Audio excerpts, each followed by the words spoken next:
네, 제가 부자 법관, 부자 청년의 이야기를 이제 제가 성경에서 이렇게 자주 이렇게 접하는 이야기인데, 이 이야기를 아마 뭐 여러 군데서 많이 들어보셨을 거예요. 어떤 분들이 이제 설교하시는 내용을 들었던지, 안 그러면 이제, 어떤 성경 공부를 같이 하셨던지, 굉장히 유명한 이야기인데, 오늘 한번 조금 구체적으로 이야기를 좀 살펴보고자 합니다.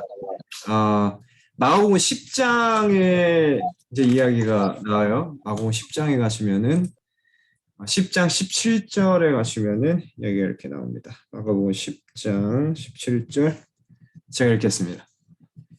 예수께서 길에 나가실새 한 사람이 달려와서 끌어 앉아 묻자오되 선한 선생님이여 내가 무엇을 하여야 영생을 얻으리이까 이렇게 말을 하고 있어요. 여기에는 그냥 한 사람이 달려와서 꿇어라고 말하고 있는데, 다른 본문을 보면은 상당히 재력이 있었던 젊은 사람 같아요. 그렇게 이제 묘사를 하고 있습니다. 근데 이 부자 법관이, 이 갑자기 예수님한테 17절에 돼가지고 짠 하고 나타난 게 아니라, 사실 저희가 이제 시대 소망을 읽다 보면은 이 부자 법관이 예수님을 따라온 동선이 나와요. 이게 어디냐면은 예수님께서 이게 바로 전에 어린아이들을 축복하시는 내용이 나오거든요. 13절부터 보시면은 이게 뭐 어린아이들이 이렇게 부모들이 어린아이를 데리고 나니까 제자들이 꾸짖잖아요. 그 장면을 가지고 예수님께서 말리지 말라, 막지 말라 이런 내용이 나오면서 어린아이들을 축복해 주시는 내용이 나옵니다. 여기서 이제 부자복관이 이걸 본 거예요. 같이 있다가 이걸 본 건데 여기서 큰 감화를 받습니다. 이 사람이라면은 어쩌면은 내가 지금 가지고 있는 질문에 대한 해답을 줄 수 있겠다 이런 감화를 얻어요. 그래서 이제 예수님에게 용기를 내서 나와가지고 질문을 한 게 이제 17절이에요. 11절에 보니까 선한 선생님이여 이렇게 시작을 합니다. 선생님이여. 예수님께서 이 반응이 18절에 보시면은 예수께서 이르시되 내가 어찌하여 나를 선하다 일컫느냐 하나님 한 분 외에는 선한 이가 없느니라 이렇게 말씀을 하세요. 그러니까 예수님께서 선한 선생님이여라는 굉장히 좋은 발언 같은데 이거 옳은 발언이죠. 근데 예수님께서 어찌하여 그러니까 반문하십니다. 그 히브리서 9장 11절에 가보시면은 히브리서 9장 11절에 한번 가보세요. 히브리서 9장 11절 히브리서 9장 11절 제가 읽겠습니다. 여기 보면은 그리스도께서 장래 좋은 일의 대제사장으로 오사 손으로 짓지 아니한 곳 이 창조에 속하지 아니한 더 크고 온전한 장막으로 말미암아 이렇게 말하고 있어요. 그러니까 예수님께서 그리스도께서 장래 좋은 일의 대제사장으로 오사 이렇게 말하고 있거든요. 그러니까 예수님께서 하시는 일은 어떤 일이라는 거예요? 좋은 일이라는 거예요. 왜냐하면은 예수님께서 좋으신 분이시기 때문에 지금 같은 원어를 공유하고 있습니다. 지금 마가복음 10장에서는 선한 선생님이라고 말하고 있고 히브리서 9장에서는 좋은 일이라고 말하고 그냥 똑같은 원어로 똑같은 말이에요. 사실은 선한 좋은 영어 성경에는 이것을 good이라고 똑같이 번역을 해놨어요. 실제 원어로도 똑같은 말인데 예수님께서 좋은 일을 하실 수 있는 이유는 예수님께서 좋으신 분이시기 때문에 그래요. 그러니까 이 예수님께서 선하신 분이라는 건 성경이 그걸 증명해주고 있는 건데 지금 여기 부자 법관이 뭐라고 말해요? 선한 선생님이여라고 말을 하죠. 그러니까 이 부자 법관의 발언이 틀릴까요? 옳을까요? 히브리서 9장에 보면은 맞는 발언이에요. 잘 말했습니다. 예수님께서는 선하신 분이세요. 그런데 18절에 예수님께서 어찌하여 나를 선하다 일컫느냐라고 반문하시거든요. 그래서 예수님께서 여기서 지금 반문하시는 너가 어찌하여라는 이 질문, 이 반문은 부자 법관에 대한 발언에 대해서 반문하시는 것이 아니라 부자 법관에 대한 의도, 그 발언의 의도에 반문하시는 거예요. 왜냐하면 예수님께서 선한 선생님 맞습니다. 예수님께서 선하신 하나님이시죠. 그거를 히브리서에서 뒷받침해주고 있거든요. 그러면 이 부자 법관의 의도가 무엇이었는가? 발언은 맞았습니다. 예수님께서 선하신 분이 맞아요. 그러면 의도는 무엇이었는가? 마태복음 19장에 가시면은 그 의도를 제가 조금 볼 수 있습니다. 마태복음 19장 16절. 이 발언을 한 부자법관의 의도는 무엇이었는가 하는 건데, 마태복음 19장 16절을 제가 읽겠습니다. 똑같은 이야기예요. 어떤 사람이 주께 와서 가로되 선생님이여 내가 무슨 선한 일을 하여야 영생을 얻으리까? 똑같은 이야기에 비슷한 질문을 하는데 무엇인가 하나 조금 다릅니다. 지금 마가복음에서는 뭐라고 말해요? 선한 선생님이여 라고 대화를 시작하고, 지금 마태복음에서는 무슨 선한 일을 하여야 라고 말을 하죠. 마가복음에서는 선한이라고 말을 하지 않고 무엇을 하여야 영생을 얻을까라고 말을 하는데, 알고 보니까 마태복음에서는 좀 더 그걸 구체화시키고 있어요. 뭐냐면은 무슨 어떤 선한 일을 하여야 영생을 얻으리까 이렇게 말하고 있거든요. 그러니까 이 두 개를 합치면은, 지금 마가복음과 마태복음 19장 이하를 합치면 이 뭐냐면은 선한 선생님에게 선한 일이 무엇인지 물어보는 것이거든요. 그러니까 이게 무슨 말이냐면은 선한 일을 하여야 영생을 얻는다고 부자복관은 생각을 했기 때문에 이 선한 일에 관해서는 누구에게 물어보는 게 맞아요? 선한 사람에게 물어보는 것이 맞다고 생각을 한 거예요, 지금. 그래서 선한 선생님이요, 어떤 선한 일을 하여야 라고 이제 말을 한 것입니다. 여기까지 보잖아요. 틀린 게 있나요, 지금? 예수님을 선한 선생님이라고 명칭한 것, 무슨 선한 일을 하여야 영생을 얻으리까 말한 것, 지금 여기서 틀린 게 있나요? 지금 저희가 표면적으로 이렇게 봤을 때에는 부자 법관의 태도에서 별로 틀린 점이 없어 보입니다. 맞는 말을 하고 있거든요, 지금. 문제될 게 별로 없어 보여요. 다시 말씀드리지만 예수님께서 반문을 하신 것은 이 발언에 대한 반문이 아니라 이 발언을 한 뒤에 있는 의도에 대해서 반문을 하신 거거든요. 이걸 시대소망에서는 이렇게 지적을 하고 있어요. 시대소망 518페이지에 보시면은 여기 이렇게 기록하고 있습니다. 한번 들어보세요. 이 관원은 자신의 의를 높이 평가하였다. 이렇게 말하고 있어요. 여기 완전히 이야기가 뒤집어집니다. 자기의 의를 높이 평가하였다. 이렇게 시대소망에서 말을 하고 있어요. 그러니까 선한 선생님이요라는 발언의 의미가 이 부자법관의 숨겨진 의도 때문에 완전히 달라져요. 그러니까 부자법관이 예수님을 진짜 선한 선생님이라고 칭한 이유, 그 다음에 선한 일을 하여야 영생을 얻으리일까로 물어본 이 이유는 무엇이냐면은, 그렇게 예수님을 선한 분으로 인정을 하면서 누구 또한 인정받기를 원했던 거예요. 자기의 선함, 자기의 의입니다. 자기의 선함조차도 인정받기를 원하는 그런 교만한 마음이 그 의도였어요. 이걸 예수님께서 지적을 하신 거예요. 어찌하여 선하다 하느냐, 이거 지적을 하신 겁니다. 이 질문이요. 이제 죄송합니다. 선행법관이 아니라 이 부자법관이 질문을 하죠. 어떤 선한 일을 영생을 얻으리까? 이 굉장히 좋은 질문이거든요. 굉장히 중요한 질문입니다. 사실 우리 모두에게 필요한 원초적인 질문이잖아요. 무엇을 하여야, 어떻게 하여야 영생을 얻으리까? 이 질문에 대한 예수님의 답이 굉장히 간단해요, 생각보다. 여기 보시면은 18절, 19절에 보시면은 19절에 보시면은 이렇게 말하고 있습니다. 내가 계명을 안 하니 살인하지 말라, 간음하지 말라, 도적질하지 말라, 거짓 증거하지 말라, 속여 취하지 말라, 내 부모를 공경하라 하였느니라. 이게 뭐예요? 율법입니다. 율법.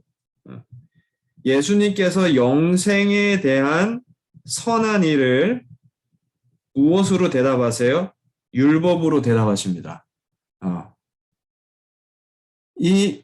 그러니까 부자 법관이 질문한 이 선한 일, 영생을 받기 위한 선한 일은 무엇이에요?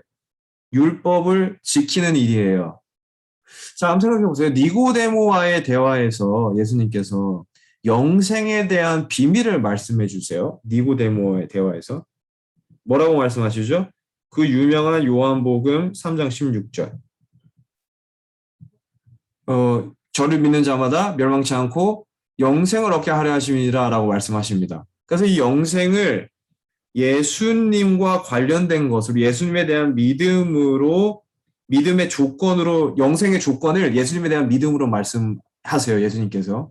요한복음 5장 39절에 가시면은 예수님께서 영생에 대해서 다시 말씀하시는데 여기서는 어떻게 말씀하시냐면 너희가 성경에서 영생을 얻는 줄 생각하고 상고하고 이 성경은 곧 나에 대하여 증거하는 것이라고 말씀을 하세요. 아, 영생을 어떻게 설명하시냐면 성경에서 영생을 얻는다라고 말씀하시고 성경은 누구에 관한 것이라고요? 나에 대해서 말하는 것이다. 예수님에 관해서 말하는 것이다 라고 말씀하세요.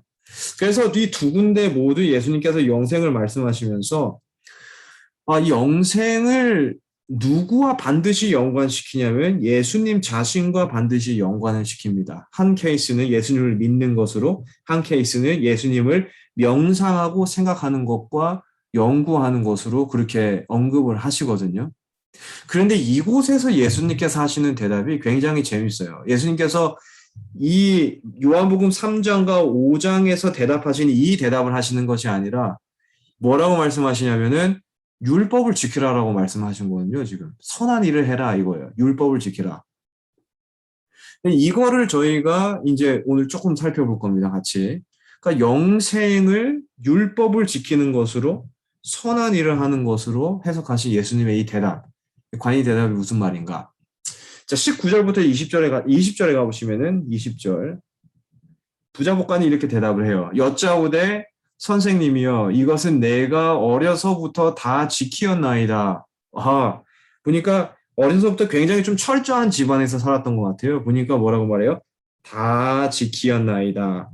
뭐 몇 가지만 지켰다고 말하지 않습니다. 굉장히 구체적으로 꼭 집어서 말해요. 이 젊은 법관이 다 지키었나이다라고 말합니다. 굉장히 철저했던 사람 같아요. 자, 근데 이것에 대해서 예수님께서 한 번 더 말씀하십니다. 예수님께서 21절에 보시면 이렇게 말씀하세요. 예수께서 그를 보시고 사랑하사 가라사대 내게 오히려 한 가지 부족한 것이 있으니 가서 내 있는 것을 다 팔아 가난한 자들을 주라. 그리하면 하늘에서 보화가 내게 있으리라. 그리고 와서 나를 쫓으라 하시니 20절에 부자복관이 뭐라고 말했어요? 다 지키었다고 말하는데 21절에 예수님께서 한 가지 집어내십니다. 다 안 지켰대요. 한 가지 부족한 것 딱 집어내세요. 다 지킨 게 아니었던 거예요. 그러니까 율법을 다 지킨 줄 알았는데 한 가지 딱 부족한 것이 있대요. 그러면서 내 있는 것을 모두 팔아 가난한 자들에게 나눠주라. 지금 이걸 말씀하시는 거거든요.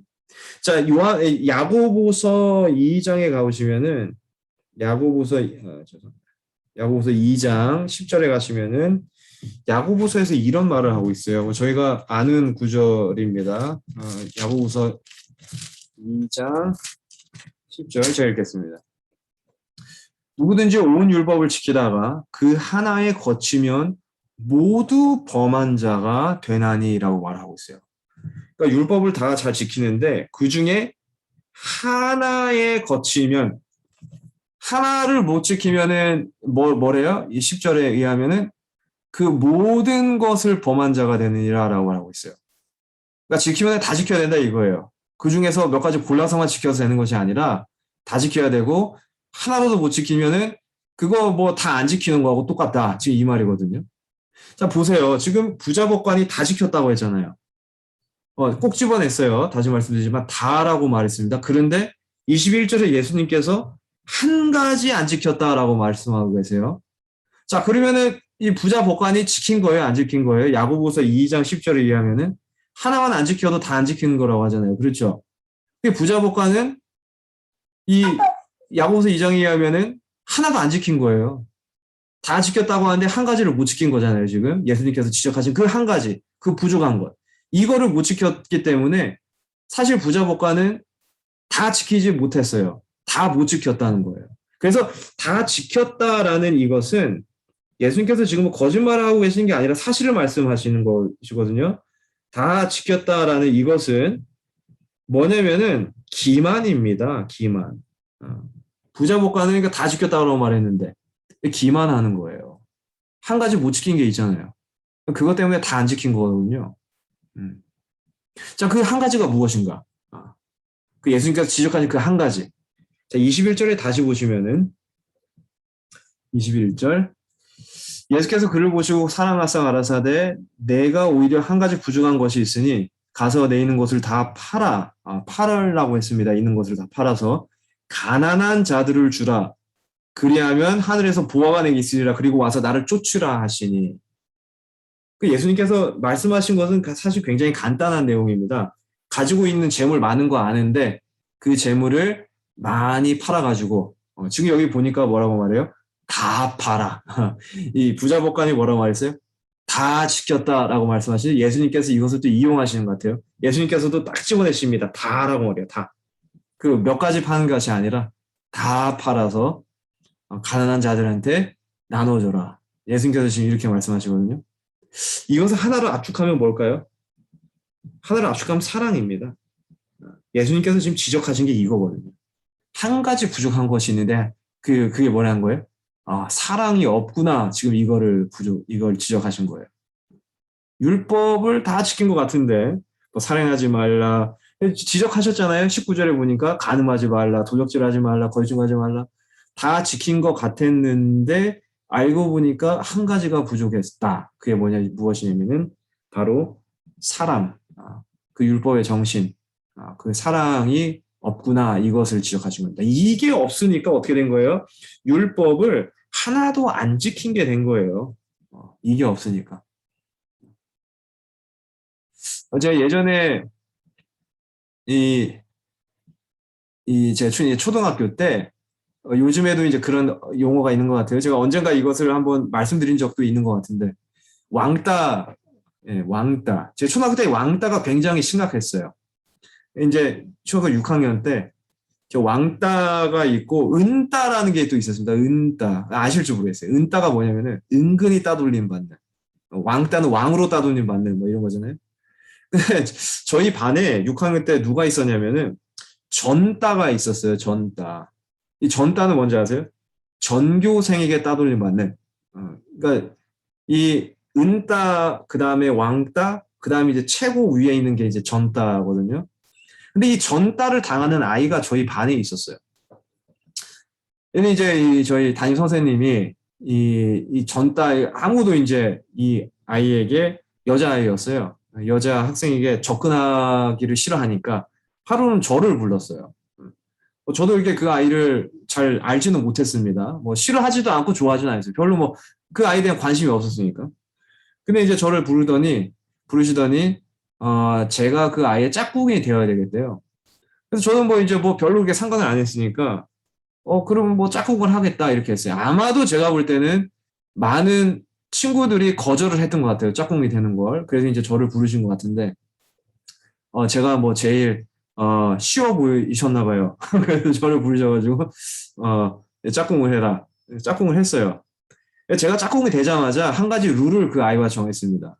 이게 뭐냐면은 절대로 내 책상으로 넘어오지 않는 것이 첫 번째 룰이었어요. 그래서 제가 자를 가지고 와가지고 책상 그때는 이제 이렇게 한 긴 책상을 같이 이렇게 두 명이 앉아서 같이 썼거든요. 이렇게 옆에 앉아가지고 긴 책상이었어요, 상당히.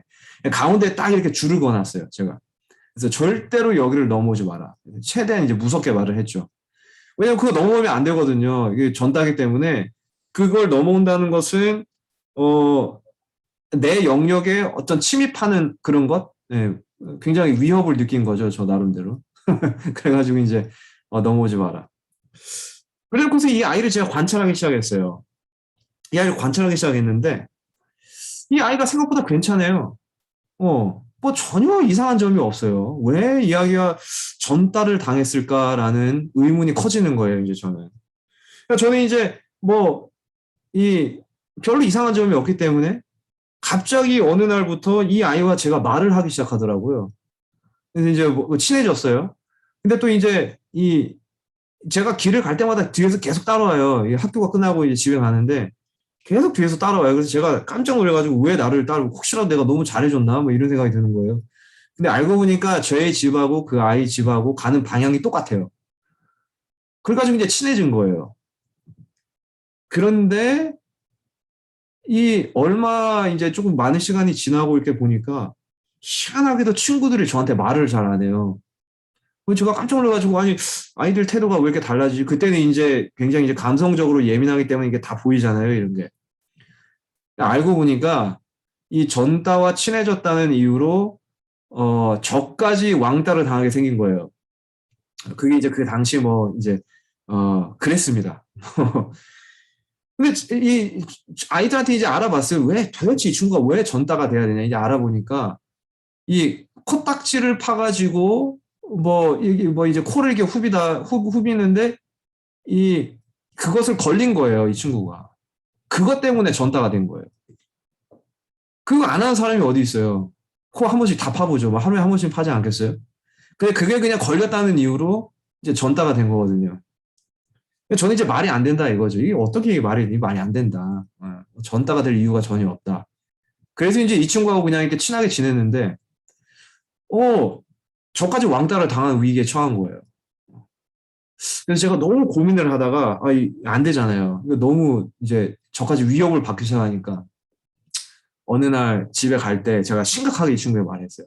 앞으로는 절대로 나에게 말을 걸지 말아라. 제가 이 말을 했어요. 나도 너를 절대로 너에게 말을 한마디도 하지 않을 테니까 너도 절대로 앞으로 나에게 말을 걸지 마라 하고서 최대한 무섭게 말했어요. 다음날 학교로 왔는데 이 친구가 안 온 거예요, 학교를. 거의 제 기억으로 한 일주일 정도 안 왔던 것 같아요. 무단 결석을 한 거죠. 그래서 이제 나중에 이제 알고 보니까 그 다음에 이제 또 자리가 또 바뀌었어요. 다른 짝꿍하고 이렇게 바뀌고 막 이렇게 해가지고 그 다음부터 이제 이렇게 잘 말을 해보지는 못했는데 나중에 알고 보니까 제가 이 했던 말이 상처가 상당히 됐던 것 같아요. 이 친구는 나름대로 그래도 학교에서 이제 드디어 나의 이야기를 좀 들어주고 나와 좀 대화가 되는 친구가 생겼다라고 생각을 한 것 같은데 알고 보니까 얘도 똑같은 애였어요. 얘도 겉으로는 그렇게 보이는데 속마음은 다른 애들하고 똑같은 거예요. 어쩌면 더한 거예요. 조금이라도 피해가 올 것 같으니까 그걸 차단시키고 상처를 주고 이제 그렇게 된 거죠. 저는 사실 선생님의 말씀을 잘 지켰습니다. 이게 짝꿍이 되라는 명령을 저에게 특명을 내렸는데 그거를 잘 수행했어요, 저는. 나름대로 율법을 잘 지켰어요. 그런데 알고 보니까 율법을 지켰는데 뭐 없이 지킨 거예요. 나중에 어떻게 판결이 났냐면은 사랑이 없더라라는 거예요. 사랑이 없더라. 그 지킨 건가요, 율법을? 성경에 의하면은 하나 지키지 않으면 안 지킨 거라잖아요. 한 가지 부족한 게 있다고 했어요. 저는 다 지킨 줄 알았는데 예수님께서 한 가지 부족한 게 아직도 있대요. 이게 뭐냐면은 바로 사랑입니다. 사랑. 사랑 없이 지키는 율법이에요. 사랑 없이 지키는 율법. 이게 이 부자 법관이었어요. 사랑 없이 지키는 율법은요, 죄입니다. 이 죄예요. 자, 요한일서 3장 4절 가보세요. 요한일서 3장 4절. 요한일서 3장 4절. 이렇게 말하고 있어요. 죄를 짓는 자마다 불법을 행하나니 죄는 불법이라. 지금 죄를 정의를 하는데 불법이 죄래요. 이렇게 정의를 하고 있습니다. 자, 그런데 조금 더 저희가 가가지고 10절에 보시잖아요. 이러므로 하나님의 자녀들과 마귀의 자녀들이 나타나느니 무릇 의를 행치 아니하는 자나 자 여기 보니까 의를 행치 않은 자 또는 그 형제를 사랑치 아니하는 자는 하나님께 속하지 아니하니라. 자, 의를 행치 않은 자를 지금 요한일서에서는 누구와 똑같이 말하고 있어요? 그 형제를 사랑하지 않는 자라고 정의를 하고 있는데 이 3장의 문맥, 이 맥락상 이 불법은 무엇이냐면은 의를 행치 않는 것입니다. 이 맥락이 그래요. 그런데 의를 행치 않는 것을 뭐라고 또 요한이 좀 더 구체적으로 말을 해요? 결국 형제를 사랑하지 않는 것이다라고 말하고 있어요. 자, 그러면은 불법이 결국 뭐예요? 사랑하지 않는 거예요. 사랑이 없는 것입니다. 이게 뭐래요? 이 불법이 죄래요. 그러면은 사랑하지 못하는 것, 나를 사랑하는 것, 하나님을 사랑하지 못하고 이웃을 사랑하지 못하는 것, 이제 뭐라는 거예요? 죄라는 것입니다. 그 이유가 간단해요. 나를 너무 사랑해서 그래요. 이 죄입니다.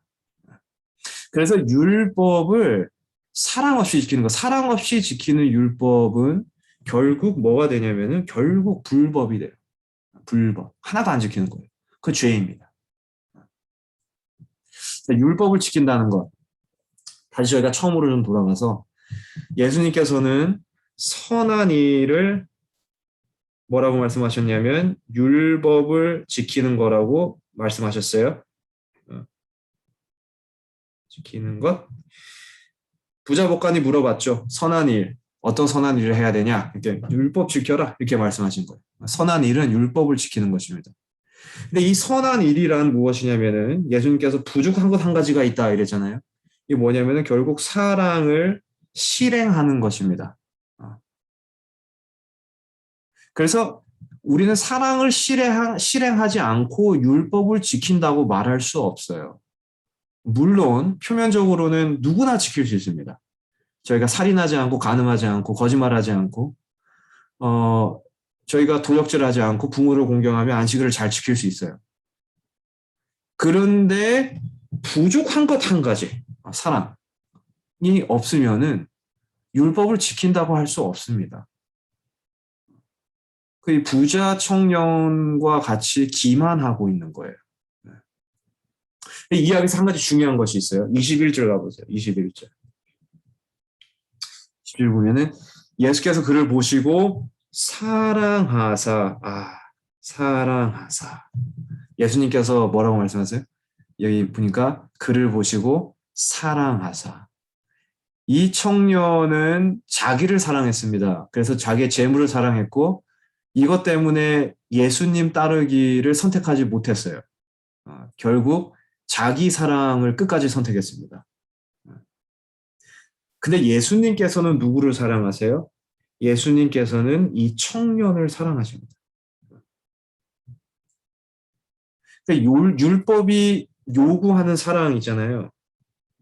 율법은 결국 우리가 사랑을 실행하는 것인데 이 율법이 요구하는 이 사랑을 가지고 있는 사람이 이 이야기에서는 누구예요? 예수님이에요. 예수님. 결국 예수님이십니다. 이 청년에겐 그 사랑이 없어요.